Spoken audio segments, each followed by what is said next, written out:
going to learn today about one of the scariest and least favorite subjects of all Christians and perhaps Jews as well. It is tithing. It is scary because God commands you to tithe, to bring all your 10, to bring all your income of your 10 to the storehouse, to the church. Go to, I'm going to prove today that it's a commandment. Go to Malachi 3:8. God says, will a man rob God? Yet you have robbed me. But you say, in what way have we robbed you, God? In tithes and offerings. You are cursed with a curse, for you have robbed me, even this whole nation. Bring all the tithes into the storehouse, into the church, that there may be food in my house, and try me in this, if I will not open for you the windows of heaven and pour out for you such blessings that there will not be room enough to receive. I don't know if you noticed, if Malachi 3, go to Malachi 3:10, where it says that there may be food in my house, and it says, and try me now in this. Now, in the scriptures, God has never asks you to try him. That word try is nowhere to be found in the scriptures referring to God. God has never said, ever, try me. He has only said, try me one time in the scriptures, and that is bringing your 10, bringing your income, all your income, the 10th of your income to the church. Ladies and gentlemen, this is a serious thing that most people take advantage of, and they just don't do it because they think it's not God. Now, those people that don't tithe in the church, they come up with this asinine excuse as to tithing was under the old covenant, under the Mosaic law, and then Jesus came and got rid of that. But if that was the case, let's see what God says. In Genesis 14:18, then Melchizedek, king of Salem, brought out bread and wine. He was the priest of God Most High, and he blessed him and said, blessed be Abram of God Most High, possessor of heaven and earth, and blessed be God Most High, who has delivered your enemies into your hands. And he gave him tithe of all. He meaning Abraham. So Abram, at that time he wasn't Abraham, gave tithe of all of his belongings to Melchizedek, who was the high priest at that time. They're saying, and so what? Abraham gave a tithe of his all to Melchizedek. Now, at that time, when Abraham did that, he wasn't under the Mosaic law. Moses didn't exist at that time. The Mosaic law didn't exist at that time, okay? Abraham has always been under grace. Abraham has never been under law, okay? The law came after Abraham, after Isaac, after Jacob, Israel. It came during the time of Moses. So law didn't exist at that time. So they were under grace, as we are through Christ. We're under grace. So had that been the case, Abraham wouldn't give tithe. Tithe existed way before the Mosaic law, way before Abraham. Okay? Yes, I said tithe existed even during the time of Adam and Eve.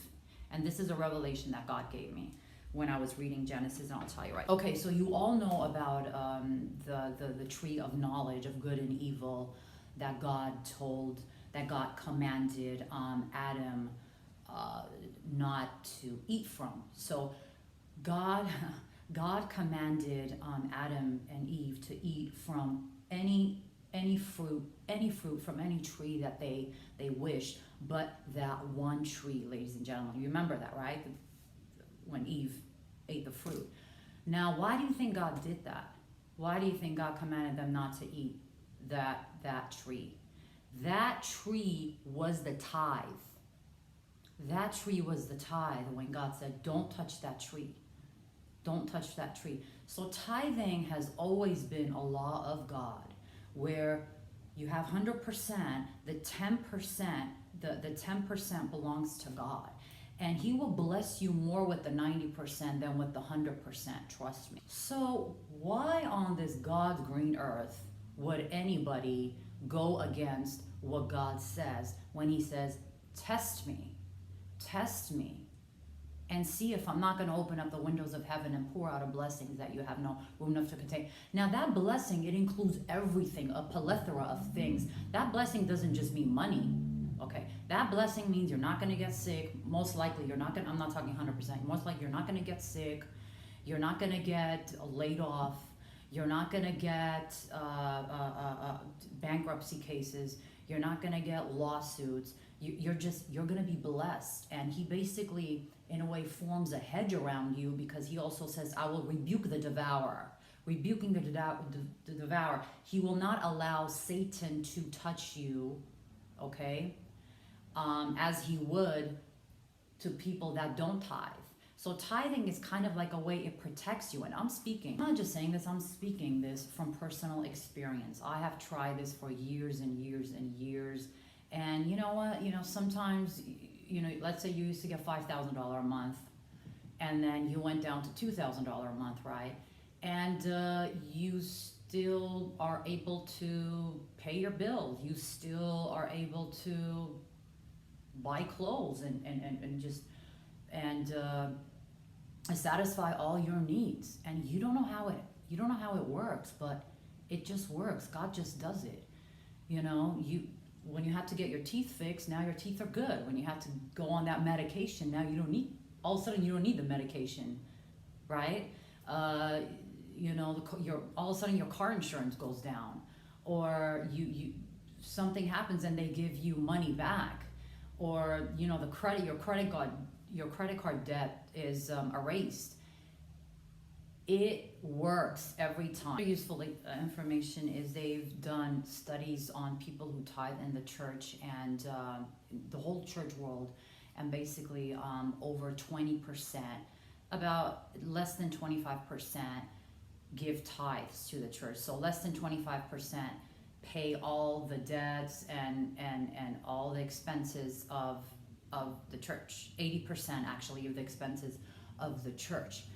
And they also done studies where they haven't found anybody that tithes in need. When you ask the pastors, let's say somebody goes to them and wants money and wants help, wants their electricity bill or any type of bill to be covered. The pastors claims that when they look at their records, 100% of the time it's people who have not tithe or who don't tithe. And they prove this over and over again, ladies and gentlemen. Most people who tithe in church are never in lack, are most of the time they're not sick and busted, disgusted, and in debt, going through bankruptcy, going through hard times.